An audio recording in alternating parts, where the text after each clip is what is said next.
Robert Caro, who has made his career as a biographer of the lives of powerful men, once said something that I thought was really interesting. He said that he had realized that power didn't corrupt. What it did was that power revealed. And what it revealed when someone got power was what they would have been doing the whole time if they had had the power to do it. I'm Logan, and welcome to Intensely Casual. And Intensely Casual, we don't believe in telling you what's good or bad. That's ultimately something you're going to have to decide for yourself. But one of the things we do believe in is making predictions, and there are a couple of reasons for this. First of all, in a world where you're going to be asked to spend years of your life on a story that isn't completed and you have no idea if it will be any good by the end, you need to have some way to evaluate where it is, where it's going, what you hope might happen. A great example here is the new Game of Thrones series is, I think, debuting tonight. Of course, Game of Thrones famously started off good and even had a good middle, but then had a famously disappointing end. I honestly don't know if you could have predicted that. But you do need to have some way of evaluating what's going on. Because while you couldn't predict from the beginning that Game of Thrones was going to end badly, from season 6, it was pretty clear to us at Intensely Casual that they had gone wrong. The other reason you need to make predictions is because your brain is wired to give you a plausible explanation for anything that happens to you. Whether or not you have the information to make such an explanation, certainly to make one accurately. And as a result, you need to, the only way you can really check your explanations for accuracy is to make a prediction based on them. And then, see if it comes true or not. Under other circumstances, we would call this the scientific method. So last year, I predicted that Rick and Morty, which had a really not great fourth season, would return to form in season 5. Remember, high quality isn't necessarily a question of good or bad. It's just a question of whether or not the story gives your brain what it needs to stay engaged, and it can increase or decrease the underlying appeal of the story to you. With Rick and Morty coming back on September 4th this year for season 6, I thought it'd be a good time to check my prediction. So, did I get it right? Well, I'd really like to say I did, but I can't. Don't get me wrong, season 5 was definitely better than season 4. But you would almost have to expect that because of a phenomenon called reversion to the mean. Basically, if you perform really well at something you do a lot, say a classic example is golf. If you play golf and you do really much better than you normally do one day, you're probably going to play much closer to your normal average the next. The same is true if you have a bad day. You have a bad day, you're much more likely to have a really good day the next time you play. So, by that logic, it was always likely that season 5 would be better than season 4. And it's also true that it would be unfair to expect season 5 to be as good as season 3. Because season 3, I think, is one of the best seasons of television ever created. And that's a position I'm willing to defend some other time.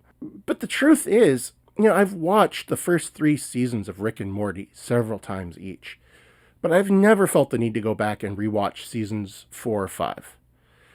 And there are 2 likely culprits here for this. The first is I got something wrong in that previous prediction video. I said that I thought that since key creative staff, particularly Justin Roiland and Mike McMahon, were doing good work on another show called Solar Opposites, that they could also do good work on Rick and Morty. What I hadn't realized at the time is that Mike McMahon, who had been a supervising producer for 3 seasons on Rick and Morty, no longer works on that show. He's doing other things. And then watching season 5, I'm a cord cutter, so I end up watching it on iTunes, and they get bonus materials. I noticed there wasn't much Justin Roiland in those bonus materials either. Like, they don't mention him writing much. They don't mention him being creatively involved. If you watch his other show, Solar Opposites, you can see that sort of sense of fun, spontaneous freshness that used to be in Rick and Morty, and that's kind of what's missing, is much more present there. So I think I was just wrong. I don't think that those 2 people are as involved in Rick and Morty. Well, Mike McMahon isn't. I don't think Justin Roiland is as involved as he used to be either. That's the impression that I get. So that part of the prediction, thinking that they would bring that back, just turned out not to be a thing that could happen because I had an underlying assumption that was wrong. But I would be remiss if I didn't once again mention, as I did last time, that the incentives have changed for the creators of Rick and Morty. See, they have, after their third season, they got this massive 70 episode, 7-season guaranteed order. So they no longer need, on a season by season basis, to make their audience happy to justify their continued making of this product. Their customer really is Cartoon Network, and Cartoon Network is already on the hook.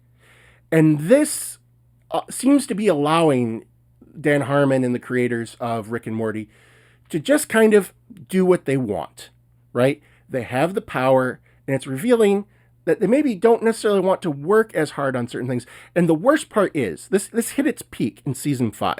This is how I know this is happening, because they told us, right? In season 5, they paid off several plot points that they had sort of been building up to, that people were really interested in a very rushed, very hurried way.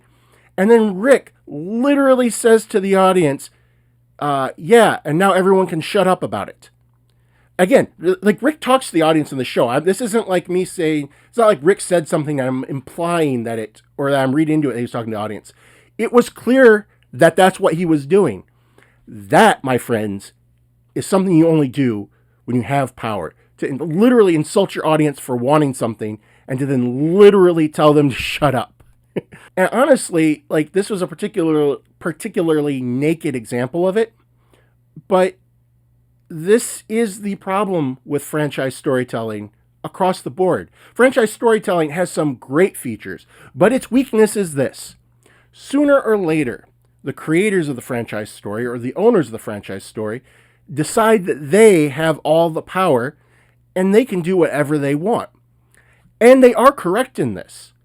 But they still expect you to consume, pay for, buy, spend time on their product. And that is where I think they go too far. So here's my new prediction. I don't have high hopes for season 6. I have no doubt that Dan Harmon and the Rick and Morty creative team can create an amazing season. And I honestly hope that they do. But it's not just a question of quality. I don't know how Rick and Morty can maintain its appeal if it literally starts insulting its audience to their face. But again, it kind of doesn't matter, right? And we can't control Rick and Morty. All we can do is decide whether or not to keep watching it. Now, for the purposes of my channel, for the purposes of the work we're doing here, I'm going to watch Rick and Morty season 6. But it's very hard to see how, if this season doesn't go well by my standards, I would continue to season 7. And it's hard to see how they maintain an audience of anything but the most diehard captive fan. And if that's you, feel free to enjoy the show. I am completely serious about that. Don't let me take away your happiness. But if you're on the fence about it, it might be time to get off and just leave. Because that's all I have for today. Remember, Guide to Good Story is coming out on September 2nd. Be sure to check out the podcasts. Some of you have been telling me the podcasts are a little on the quiet side, so we've been working to tweak those. Hopefully we'll have that project done this week. The most recent commentary, Sideways, has already been repaired, so check that out if you like. And until next time, I hope every story you experience gives you the value you need to get out of it.